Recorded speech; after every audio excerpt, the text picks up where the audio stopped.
Hello friends, എൻ്റെ ശബ്ദത്തിന് കുറച്ച് പ്രോബ്ലം ഉണ്ട്. എന്നോട് ക്ഷമിക്കുകയും സഹകരിക്കുകയും ചെയ്യണേ. ഇനി നമുക്ക് വിഷ്ണു ശാലിനിയുടെ ലേറ്റസ്റ്റ് റിവ്യൂയിലോട്ട് പോകാം. വിഷ്ണു അനുപല്ലവിയോട് പറയുക, എനിക്ക് നിന്റെ മേഡത്തിനോട് സംസാരിക്കാൻ ഒട്ടും താല്പര്യമില്ല. അതുകൊണ്ട് തന്നെയാണ് ഞാൻ ഫോൺ എടുക്കാതിരുന്നത്. അത് മനസ്സിലാക്കാനുള്ള സാമാന്യ ബോധം ഈ ജില്ല ഭരിക്കുന്ന ജില്ലാ കളക്ടർക്കില്ലേ? സാറേ, അങ്ങനെ പറയല്ലേ. എന്തോ വളരെ അത്യാവശ്യമുള്ള കാര്യം പറയാനാണ്. എന്ത് അത്യാവശ്യമായാലും എനിക്ക് സംസാരിക്കാൻ താല്പര്യമില്ല. എനിക്ക് താല്പര്യമില്ലാത്ത ആൾക്കാരോട് ഞാൻ എന്തിനാ സംസാരിക്കുന്നേ? പിന്നൊരു കാര്യം പറഞ്ഞേരെ, ഇപ്പൊ വിളിച്ചതിരിക്കട്ടെ, ഇനി മേലാൽ എൻ്റെ ഫോണിലേട്ട് വിളിച്ചു പോയേക്കരുതെന്ന് പറഞ്ഞേക്കണം എന്ന് വിഷ്ണു ഇങ്ങനെ അനുപല്ലവിയോട് ദേഷിച്ച് പറയുന്ന കേട്ട് ശാലിനി ആ ഫോണിങ് വാങ്ങി, വിഷ്ണുവേട്ടാ ഇത് ഞാനാണ് എന്നും പറഞ്ഞ് സംസാരിക്കുവാണ്. ഞാൻ വിളിച്ചത് വലിയൊരു അപകടം നിങ്ങളുടെ കുടുംബത്തിൻ്റെ മേൽ വരുന്നുണ്ടെന്ന് പറയാനാണ്. വിഷ്ണുവേട്ടൻ ഫോൺ എടുക്കാത്തത് കൊണ്ടാണ് മറ്റൊരു നമ്പറിൽ നിന്ന് വിളിച്ചത്. അയ്യോ, ഇപ്പൊ സംഭവിച്ചിരിക്കുന്ന അപകടങ്ങളെ വെച്ച് നോക്കുമ്പോൾ ഇനി വരുന്ന അപകടങ്ങൾ സംഭവിച്ചാൽ എന്താ? വിഷ്ണുവേട്ട, അത്ര ലാഘവത്തോടെ തള്ളിക്കളയേണ്ട ഒരു കാര്യമല്ലിത്. ഏത് നിമിഷവും എന്ത് സംഭവിക്കാവുന്ന അവസ്ഥയിലാണ് കാര്യങ്ങൾ നീങ്ങിക്കൊണ്ടിരിക്കുന്നത്. എന്തായാലും ഒരു വലിയ ചതി നടന്നിട്ടുണ്ട്. കൂടുതൽ ഡീറ്റെയിൽസ് ഞാൻ പറയാം, പക്ഷേ അത് ഫോണിൽ കൂടെ പറയാൻ പറ്റില്ല. വിഷ്ണുവേട്ടൻ എൻ്റെ ഓഫീസിലോട്ടൊന്ന് വരണം, അല്ലെങ്കിൽ വേറെ എവിടെയെങ്കിലും ആയാലും മതി. വിഷ്ണുവേട്ടൻ പറയുന്ന സ്ഥലത്ത് ഞാൻ വരാം. ശാലിനി അത്രയും പറയുമ്പോഴത്തേക്കും വിഷ്ണു ദേഷ്യത്തിൽ ഫോണും കട്ട് ചെയ്യുകയാണ്. ശാലിനി ആകെ വിഷമിച്ചു പോയി. ഈ വിഷ്ണുവേട്ടന് കാര്യങ്ങൾ പറഞ്ഞാൽ മനസ്സിലാകുന്നില്ലല്ലോ. അനു ചോദിക്കുന്നു, എന്താ മേഡം, വിഷ്ണു സാർ വരുമോ? വരും, കാര്യങ്ങളുടെ സീരിയസ്നെസ് മനസ്സിലായാൽ വരും, അല്ലാതെ വരാതിരിക്കാൻ പറ്റില്ലല്ലോ. വിഷ്ണു അങ്ങനെ ശാലിനിയെ കാണാനായിട്ട് ഒട്ടും താല്പര്യമില്ലാതെ ദേഷ്യത്തോടെ തന്നെ ശാലിനിയുടെ വീട്ടോട്ട് വരികയാണ്. ശാലിനി അവിടെ വിഷ്ണുവിനെ കാത്തു നിൽപ്പുണ്ടായിരുന്നു. വിഷ്ണു അങ്ങോട്ട് വന്ന് ശാലിനിയെ ഇപ്പം കടിച്ചു കീറി തിന്നും എന്നുള്ളൊരു ഭാവത്തിൽ ദേഷ്യത്തിലാണ് നിൽക്കുന്നത്. എന്തോ അത്യാവശ്യ കാര്യമുണ്ടെന്ന് പറഞ്ഞത്. അത് വിഷ്ണുവേട്ടൻ ഇത്ര ദേഷ്യത്തിലാണ് നിൽക്കുന്നതെങ്കിൽ എനിക്കത് പറയാൻ കുറച്ച് ബുദ്ധിമുട്ടുണ്ട്. ഇത്രയും നാൾ ഈ വിഷ്ണു ഇങ്ങനെ അല്ലായിരുന്നല്ലോ. എല്ലാവരും കൂടെ എന്നെ ഇങ്ങനെ ആക്കി തീർത്തതല്ലേ. ഇനി ഞാൻ പഴയതുപോലെ ആകാൻ കുറച്ച് താമസം എടുക്കും. ആ ഒരു താമസത്തിൻ്റെ കാര്യം പറയാൻ വേണ്ടി തന്നെ വിഷ്ണുവേട്ട ഞാൻ വിളിപ്പിച്ചത്. വിഷ്ണുവേട്ട, രോഹിത് എന്തെങ്കിലും ബിസിനസ് ചെയ്യുന്നുണ്ടോ? ഈ ഉപേന്ദ്രൻ അതാരാ? വിഷ്ണുവിനങ്ങ് ദേഷ്യം വന്നിട്ട് നിൽക്കുക. വിഷ്ണു ചോദിക്കുക, ഇതൊക്കെ ചോദിക്കാൻ നീ ആരാടി? ഇതൊക്കെ എൻ്റെ കുടുംബകാര്യമാണ്. എൻ്റെ കുടുംബക്കാരങ്ങനെ പല ബിസിനസ്സും ചെയ്യും. അതൊക്കെ എല്ലാവരോടും പറയേണ്ട കാര്യമൊന്നും എനിക്കില്ല. നിനക്കിനി മറ്റെന്തെങ്കിലും പറയാനുണ്ടോ? വിഷ്ണുവേട്ട, ഇത് തന്നെ പറഞ്ഞു തുടങ്ങിയിട്ടില്ല, പിന്നെ എങ്ങനെയാ മറ്റെന്തെങ്കിലും പറയുന്നേ? ഈ രോഹിത്ത് ഉപേന്ദ്രനും ചേർന്ന് നടത്തുന്ന ബിസിനസ്സിന് ഈടാക്കി വെച്ചിരിക്കുന്നത് നമ്മുടെ വീടാണോ? വിഷ്ണു അത് കേട്ട് ഒരുമാതിരി പരിഹാസത്തോടെ, ഏത് നമ്മുടെ വീടോ? നമ്മുടെ വീടല്ല, എൻ്റെ വീട്, എൻ്റെ അച്ഛനും അമ്മയും താമസിക്കുന്ന വീട്. അല്ല, ഇത് ചോദിക്കാനാണോ നീ എന്നോട് ഇങ്ങോട്ട് വരാൻ പറഞ്ഞേ? ഞങ്ങളുടെ വീടേ ഞങ്ങൾക്ക് ഇഷ്ടമുള്ള പോലെ ചെയ്യും. അതിന് നിനക്കെന്താ പ്രശ്നം? ഓ, നിന്റെ അനിയത്തി അവിടെ താമസിക്കുന്ന കാര്യം കൊണ്ടായിരിക്കും നീ ചോദ്യങ്ങളൊക്കെ ചോദിക്കുന്നത് അല്ലേ? എങ്കിൽ നീ കേട്ടോ, ഞങ്ങളുടെ വീടേ ഞങ്ങൾക്ക് ഇഷ്ടമുള്ള പോലൊക്കെ ചെയ്യും. നിനക്കെന്താ? ചിലപ്പോൾ ഞങ്ങളെ അതെല്ലാം കൂടെ അവിടെ പൊളിച്ചിട്ടിട്ടേ ചിലപ്പോൾ അവിടെ കുളം കുത്തും. എന്നിട്ട് ഞങ്ങൾ അതിനകത്ത് ചില പൊടിമീനുകളെ കൊണ്ടിട്ട് വളർത്തും. അതൊക്കെ ഞങ്ങളുടെ ഇഷ്ടമാണ്. എന്താ നിനക്കതിനകത്ത് വല്ലതും പറയാനുണ്ടോ? അവളൊരു കാര്യം ചോദിച്ചു വന്നിരിക്കുന്നു, ഞാൻ പോവുക എന്നിങ്ങനെ വിഷ്ണു പറയുമ്പോൾ പെട്ടെന്ന് ശാലിനി വിഷ്ണുവിൻ്റെ കയ്യെ കയറി അങ്ങ് പിടിക്കുവാണ്. വിഷ്ണു ഏട്ടാ, ഇതെങ്ങോട്ട് പോവുക? ഞാൻ എൻ്റെ വീട്ടിലോട്ട് പോകുന്നു. വിഷ്ണു ദേഷ്യത്തോടെ ശാലിനിയുടെ കൈ പിടിച്ചൊരേറ് എന്നിട്ട് പറയുന്നു, ഞാൻ എൻ്റെ വീട്ടിലോട്ട് പോകുന്നു, എന്നാലേ ആ വീട് വരെ അങ്ങ് പോകും. നീ എന്താടീ പറഞ്ഞേ? അതെ, ആ വീട് വരെ കൈവിട്ട് പോകുമെന്ന്. താമസത്തിൻ്റെ കാര്യമാണ് ഞാനാ പറഞ്ഞത്. നിങ്ങൾക്ക് താമസിക്കാനേ വേറെ വീട് നോക്കേണ്ടി വരും. നീ പറയുന്ന എന്താണെന്ന് എനിക്ക് മനസ്സിലാകുന്നില്ല. അതെ, കാട്ടിൽ കയറി മരം മുറിക്കാനുള്ള ലൈസൻസ് ഒപ്പിക്കും, എന്നിട്ട് അനധികൃതമായി പരിസ്ഥിതിയെ വെല്ലുവിളിച്ചുകൊണ്ട് അനുമതി തരാത്ത മരങ്ങൾ വെട്ടുക. വിഷ്ണുവേട്ടൻ്റെ കുടുംബക്കാരൻ നടത്തുന്ന ബിസിനസ്സേ ഇപ്പൊ വലിയ തലവേദനയായിരിക്കും ആ സർക്കാരിന്. പരിസ്ഥിതി പ്രവർത്തകർ കേസ് ഫയൽ ചെയ്തിട്ടുണ്ട്. അത് കോടതിയിലെത്തിയാൽ നഷ്ടപരിഹാരം സർക്കാരിന് കൊടുക്കേണ്ടി വരും. അതായത് സത്യാമ്മയുടെ പ്രോപ്പർട്ടി വെച്ചാണ് എടുത്തിരിക്കുന്നതെങ്കിൽ കോടതിയിൽ കേസ് പോയാൽ കുടുംബത്തോടെ ഇറങ്ങേണ്ടി വരും. കരാർ ഒപ്പിട്ടിരിക്കുന്ന രോഹിത്തും ഈടായി നൽകിയിരിക്കുന്ന നിങ്ങളുടെ സ്വത്തുവാകുമ്പോൾ മുഴുവൻ ഉത്തരവാദിത്വം നിങ്ങളിൽ മാത്രമാണ്. വിഷ്ണു ഇതൊക്കെ കേട്ട് ആകെ ഞെട്ടുന്നുണ്ട്. പക്ഷെ ശാലിനിയുടെ മുന്നിൽ പിടിച്ചു നിൽക്കുവാണ്. രോഹിത്തായിട്ടുണ്ടാക്കിയ പ്രശ്നമല്ലേ, അത് അവൻ തന്നെ അങ്ങ് തീർത്തോളും.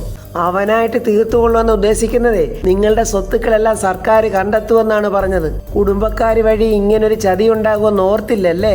വിഷ്ണു ശാലിനിയോടുള്ള ദേഷ്യവും വെറുപ്പും കൊണ്ട് പറയുന്നു, അവൻ ചതിയനായിരിക്കും, പക്ഷേ അവൻ ചതിച്ചതിനേക്കാൾ കൂടുതൽ എന്നെ വേദനിപ്പിച്ചത് നീ എൻ്റെ മുന്നിൽ നടത്തിയ നാടകങ്ങളാടി. അത് വന്ന് തറച്ചതേ എൻ്റെ ഈ ചങ്കിലാ. ഇനി എൻ്റെ ജീവിതത്തിലെ നിനക്കിനി ഇവിടെ സ്ഥാനമില്ല. എൻ്റെ വിഷ്ണുവേട്ടൻ എന്നെ മനസ്സിലാക്കുന്നില്ലല്ലോ എന്നുള്ള ഒരൊറ്റ സങ്കടമേ എനിക്കുള്ളൂ. വിഷ്ണുവേട്ടൻ എന്നെ മനസ്സിലാക്കിയിരുന്നെങ്കിൽ ഇങ്ങനെ ഒന്നും പറയില്ലായിരുന്നു. എടീ വേണ്ട, നീ വീണ്ടും എൻ്റെ മുന്നിൽ നാടകം കളിക്കുക. നീയും നിൻ്റെ അമ്മയും നിൻ്റെ അനിയത്തിയും എല്ലാം എൻ്റെയും എൻ്റെ അമ്മയുടെ മുന്നിൽ പറഞ്ഞതെല്ലാം കള്ളത്തരങ്ങളാ. എന്തിനാടി നീ ആ കുട്ടികളുടെ മുന്നിൽ പോലും തരം താഴ്ന്ന കള്ളത്തരങ്ങളല്ലേ? എന്തിനാ നിങ്ങളിങ്ങനെ കുടുംബത്തോടെ മറ്റുള്ളവരെ കബളിപ്പിച്ച് ജീവിക്കുന്നത്? എന്ത് പുണ്യം കിട്ടാനാടി നിങ്ങളിങ്ങനെ കുടുംബത്തോടെ കള്ളത്തരങ്ങൾ ഇങ്ങനെ പറഞ്ഞുകൊണ്ട് നടക്കുന്നത്? വിഷ്ണുവേട്ടൻ എന്തൊക്കെയായി പറയുന്നത്? എന്നെ മേലാൽ അങ്ങനെ വിളിച്ചു പോകരുത്. ഞാൻ നിന്നെ വെറുക്കുന്നത് പോലെ ലോകത്താരും നിന്നെ വെറുക്കുന്നില്ല. കാരണം നീ ശരിയല്ല. നിന്റെ ഉള്ളിൽ മുഴുക്ക ദുഷ്ടചിന്തകളാ. വിഷ്ണു ഇങ്ങനെ പറയുമ്പോൾ ശാലിനി അങ്ങ് നിന്ന് കരഞ്ഞ് ഭൂമി വളർന്നങ്ങ് പോയാൽ മതി എന്നുള്ള ചിന്തയിൽ ശാലിനി ഇങ്ങനെ വിഷ്ണുവിനെ നോക്കി ഏങ്ങി കരയുവാണ്. മനസ്സും ശരീരവും മറ്റൊരാൾക്ക് കൊടുത്തിട്ട് വീണ്ടും എൻ്റെ മുന്നിൽ സ്നേഹം കാണിച്ചു വരുന്ന നിന്നെ എന്തു പേരിട്ടാടി വിളിക്കേണ്ടത്? എടി, ഇങ്ങനെയൊക്കെ ജീവിക്കുന്നതിലും ഭേദം എവിടെങ്കിലും പോയി ചത്തുകൂടേടി നിനക്ക്. മറ്റുള്ളവർക്കെങ്കിലും സ്വസ്ഥതയും സമാധാനം കിട്ടുമല്ലോ. നിന്റെയൊക്കെ കുടുംബം തന്നെ നോക്കിക്കോ. നിന്റെ അച്ഛൻ നിന്റെ അമ്മയോടാണോ ജീവിക്കുന്നത്? ഇല്ല, ജീവിക്കില്ല. ജീവിക്കാൻ നിങ്ങളുടെ പാരമ്പര്യം സമ്മതിക്കില്ല. വിഷ്ണു ഇങ്ങനെ പറയുന്ന കേട്ട് ആ കൺവീലികൾ പോലും ഒന്ന് അനക്കാതെ ഇങ്ങനെ തുറന്നു പിടിച്ച കണ്ണുമായിട്ട് ശാലിനി വിഷ്ണുവിനെ തന്നെ ഇങ്ങനെ നോക്കി നിൽക്കുവാണ്. എടി, നീ ഡൽഹിയിലായിരുന്നപ്പോൾ നിൻ്റോടൊപ്പം കൂടിയവനെ അല്ലേ നീ സത്യയുടെ അച്ഛനാന്നും പറഞ്ഞിപ്പോൾ കൊണ്ട് നടക്കുന്നത്? അവൻ്റോടൊപ്പം ചേർന്ന് നീ എന്തൊക്കെ കള്ളത്തരങ്ങളാടി ചെയ്തു കൂട്ടിയത്? വിഷ്ണുവേട്ട ഇങ്ങനൊന്നും പറയാതെ സത്യങ്ങളൊക്കെ ഞാൻ പറയാം എന്നും പറഞ്ഞ് ശാലിനി വിഷ്ണുവിൻ്റെ കയ്യെ കയറി പിടിക്കുമ്പോൾ തുടരുതടി നീ എന്നെ. എടി, ഇങ്ങനെ മറ്റുള്ളവർക്ക് ബുദ്ധിമുട്ടായിട്ട് ജീവിക്കുന്നതിലും നല്ലത് ഏതെങ്കിലും കുളത്തിലോ ആറ്റിലോ പോയി ചാകടി. അല്ലെങ്കിൽ കുറച്ച് വിഷമെങ്കിലും കഴിക്കടി. നീയൊക്കെ ഇങ്ങനെയൊക്കെ ജീവിക്കുന്നതിൽ എത്രയോ നല്ലതാടി അങ്ങനെയൊക്കെ ചെയ്യുന്നത്. നീ ചത്താൽ പോലും എൻ്റെ കണ്ണിൽ നിന്ന് ഒരു തുള്ളി കണ്ണുനീര് പോലും പൊടിക്കില്ല. കാരണം അത്രത്തോളം ഞാൻ നിന്നെ വെറുക്കുക. എനിക്കിനി നിന്നോടൊരു അപേക്ഷയുണ്ട്. ദയവ് ചെയ്ത് എൻ്റെ ഫോണിലോട്ട് നീ ഇനി എന്നെ വിളിക്കരുത്. എനിക്ക് നിൻ്റെ ഈ ശബ്ദം എൻ്റെ ഫോണിൽ വരുന്നത് പോലും അലർജിയാണ്.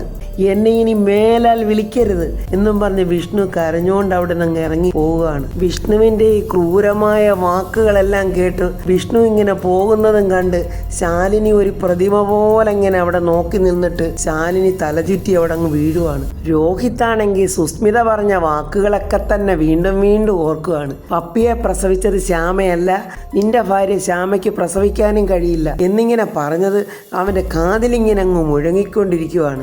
ആ സമയത്ത് ശ്യാമ റൂമിലോട്ട് വരികയാണ്. ശ്യാമ ചോദിക്കുന്നു, എന്താ രോഹിത്തെ, സമയം ഒരുപാടായല്ലോ രോഹിത്ത് ഇന്ന് ഹോട്ടലിൽ പോകുന്നില്ലേ? ആ പോണം, ഇന്ന് കുറച്ച് വൈകിയേ ഞാൻ പോകുന്നുള്ളൂ എന്നും പറഞ്ഞ് രോഹിത്ത് ആ റൂമിൽ നിന്നും അങ്ങ് ഇറങ്ങി പോവുകയാണ്. ശ്യാമ ആ റൂമെല്ലാം വൃത്തിയാക്കാനായിട്ട് ചൂലുമൊക്കെ ആയിട്ട് വന്നതാണ്. ശ്യാമ അവിടെ എല്ലാം തൂത്തിട്ട് ബെഡ്ഷീറ്റൊക്കെ ഇങ്ങനെ വലിച്ചിട്ടിട്ട് ആ പില്ലോ ഇങ്ങനെ പൊക്കുമ്പോൾ ശ്യാമ എഴുതിയ ആ കത്ത് അവിടെ ഇരിക്കുന്നു. ദൈവമേ, ഞാൻ എഴുതിയ കത്താണല്ലോ ഇത്. ഞാനിത് എഴുതിയ ബുദ്ധപ്രതിമയുടെ അടിയിലായിരുന്നല്ലോ വെച്ചിരുന്നത്.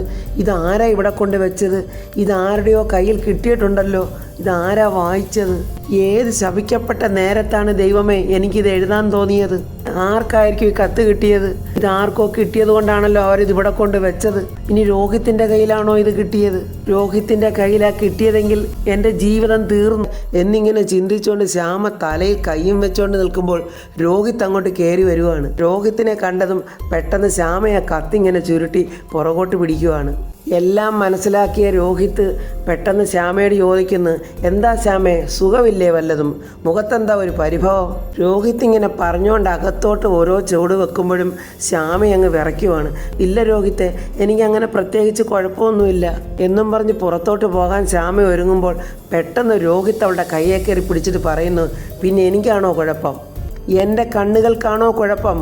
ശ്യാമയെ കത്തിങ്ങനെ ചുരുട്ടി പിടിക്കുവാണ് പുറകോട്ട്. എന്നിട്ട് ചോദിക്കുന്നത്, രോഹിത്ത് എന്താ ഇപ്പം ഇങ്ങനെയൊക്കെ ചോദിക്കുന്നേ? നീ എന്താ വല്ലാതെ വിയർക്കുന്നേ? അത് രോഹിത്തെ വല്ലാത്ത ചൂട്. ഞാൻ ഈ റൂമൊക്കെ ഇങ്ങനെ തൂത്തു വാരുമായിരുന്നു. തൂത്തു തുടച്ച് വൃത്തിയാക്കേണ്ടതേ റൂമല്ല, ഓരോരുത്തരുടെയും മനസ്സാ.